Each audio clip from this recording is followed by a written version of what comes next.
नमस्कार दोस्तों, खास खबर भारत में आपका स्वागत है।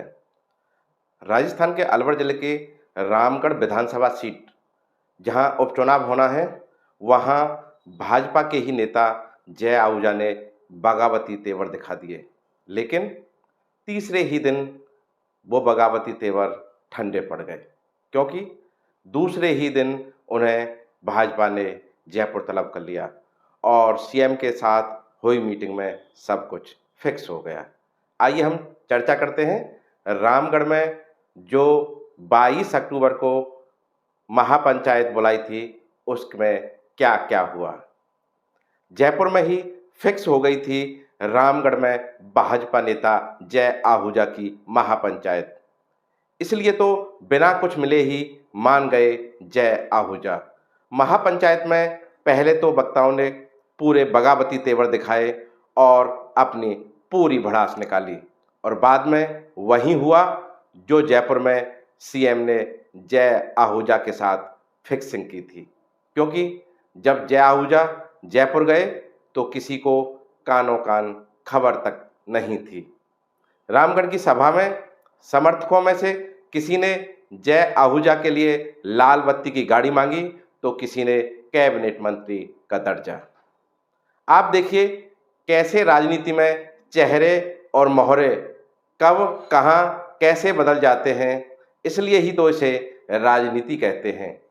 गृह राज्य मंत्री जवाहर सिंह बेड़म ने महापंचायत में झोली फैला दी और पंचायत के अध्यक्ष और पंचों ने जय आहूजा को उनकी झोली में डाल दिया और कह दिया कि अब हमने आपको जय आहूजा सौंप दिया है, और समर्थकों ने जयकारे लगा दिए। अब आप ही सुन लीजिए कैसे बगावती तेवर ढीले पड़ गए और नेता कैसे अपनी भूमिका अदा कर चले गए। यह ना तो जनता के हाथ कुछ लगा और ना ही जय आहूजा के, लेकिन राजनीति पूरी हो गई। ये जय भाई, जय और वीरू की जोड़ी तो नहीं, जय और जवाहर की जोड़ी है।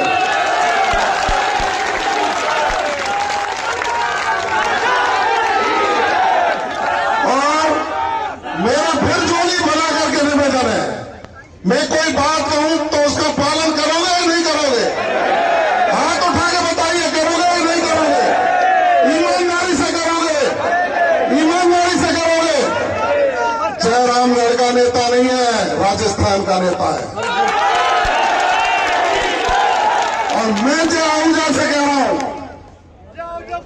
मैं जय का भाई होने के नाते कह रहा हूं, मैं भारतीय जनता पार्टी का एक कार्यकर्ता होने के नाते कह रहा हूं, मैं भजनलाल जी की मंत्री परिषद का एक सदस्य होने के नाते कह रहा हूं, और मैं यहां सनातन जिंदा रहे इसलिए कह रहा हूं, जय भाई विधानसभा का चुनाव नहीं लड़ेगा भाई। जय मैं माननीय अध्यक्ष जी की अनुमति लेकर के, उनकी आज्ञा लेके सारी पंचायत को हाथ जोड़ के आए हुए सभी लोगों के हाथ जोड़ते हुए हमारे बड़े भाई हमारे सामने झोली ओढ़ रहे हैं। हमारे घर पे आए हुए सबका मान सम्मान है। इन्होंने अपनी झोली ओढ़ के जो मांगा है, आज मैं रामगढ़ के लोगों की तरफ से वचन देता हूं, ये हमारे माननीय अध्यक्ष जी हम सब की ओर से ये घोषणा करेंगे। एक मिनट माननीय, देखो महापंचायत है, आप सब लोग नीचे बैठ जाओ, नीचे बैठ जाओ। आप सब लोग 1 मिनट के लिए नीचे बैठ जाओ।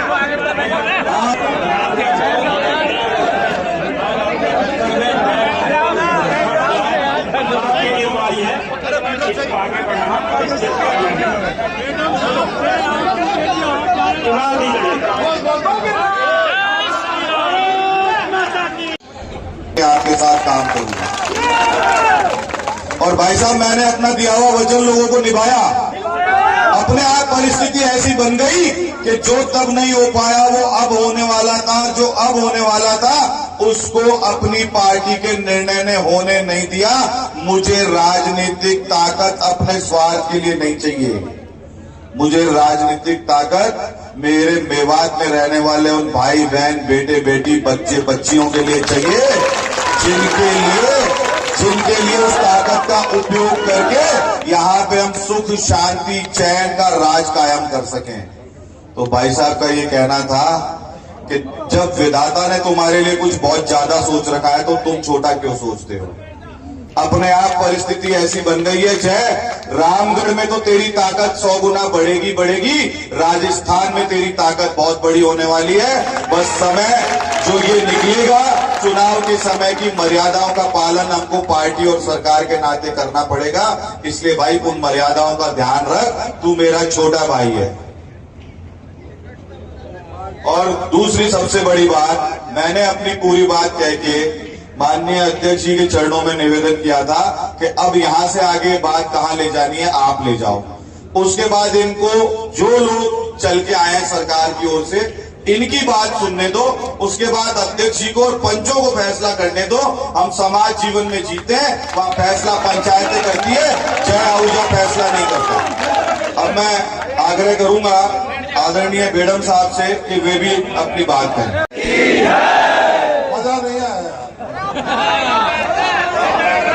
बोलिए भद्री जी महाराज, बोलिए गिरिराज महाराज।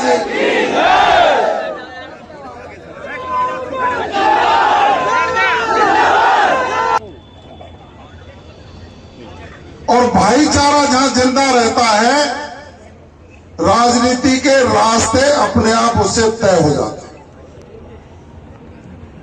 मैं आपकी पड़ोस की विधानसभा से विधायक हूं। अब एक आदमी कहो मेरे से कोई किसी को शिकायत है क्या?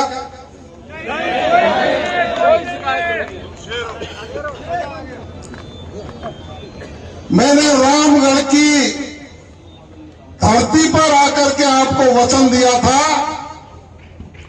कि भले ही मैंने नगर की जनता के मतों से मैं विधायक बना हूं, लेकिन जितना अधिकार नगर का है उतना ही अधिकार रामगढ़ की जनता का।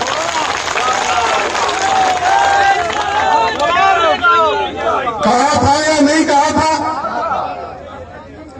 मैंने यह भी कहा था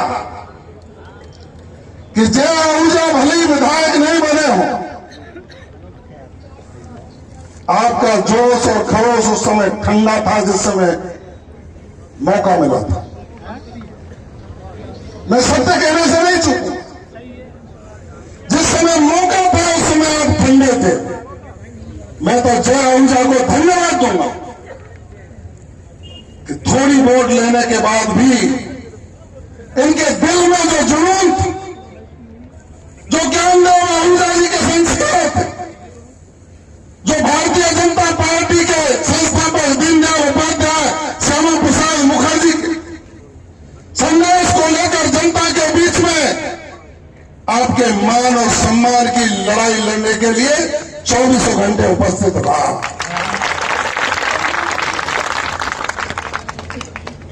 उस उपस्थिति में जवाहर बेगम का भी कम योगदान नहीं है। जब भी किसी मेल पर खड़ा होकर के जय आहूजा ने फोन किया हो कि फला अधिकारी रामगढ़ की जनता की आवाज नहीं सुन रहा है, मैंने उसी समय कहा होगा माइक ऑन करिए, ये जय आहूजा नहीं, ये जवाहर बेगम बोल रहा है।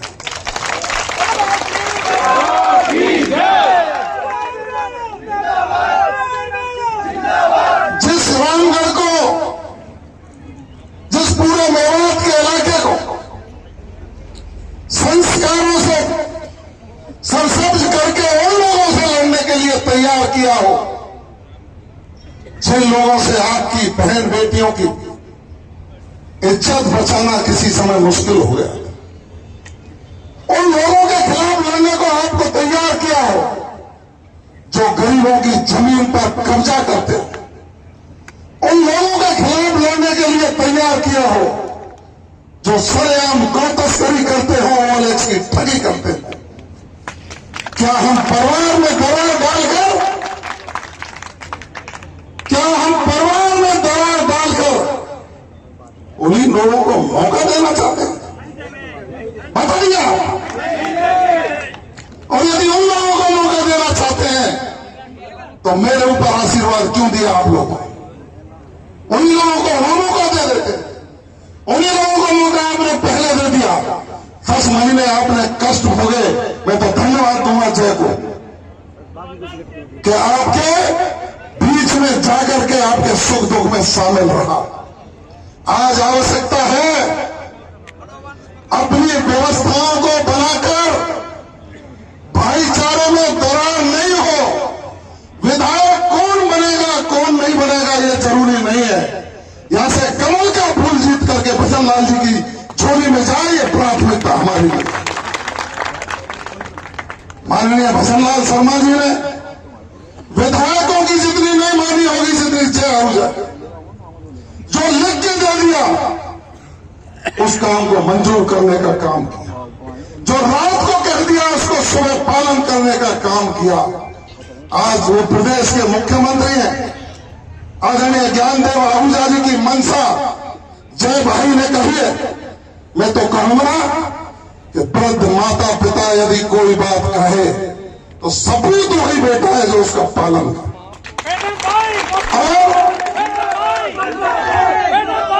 मैं कह रहा हूं कुलदीप जी ने बहुत बड़ी बात कह दी है। हम माननीय भजन लाल जी की कैबिनेट के 2 सदस्य आपके बीच में बैठे, या तो एक बात कह दो। एक बात और कहना चाह रहा हूं, 7 जगह चुनाव हो रहे, 7 जगह। कितने जगह हो रहे? रामगढ़ के अलावा कोई मंत्री कहीं गए हो? मैं एक बहुत बड़ी बात कह रहा हूं आपको। आप इस किस्ती को कम पानी में मत डूबो देना। और कहीं कोई भी सरकार के मंत्री गए हो आज की दान तक, इसलिए आए जय हमारा भाई है। और जय हमारा भाई है, जय हमारा भाई है तो जीवन पर्यंत अपना वचन निभाने का वादा आप लोगों से कर सकते हैं। छोड़िए सारी बातों को। पंच परमेश्वर हमारे ऊपर है, पंच परमेश्वरों का आशीर्वाद हमारे ऊपर है। ज्ञानदेव आहूजा जी की आस्था और उनकी बात का पालन करते हुए आज एक ही उद्देश्य है कि रामगढ़ विधानसभा में सनातन जैसे जिंदा रहे। मैं तो अब कहूंगा, अध्यक्ष जी आपसे इजाजत ले रहा हूं, झोली बोल रहा हूं आपसे। यदि मुझे आप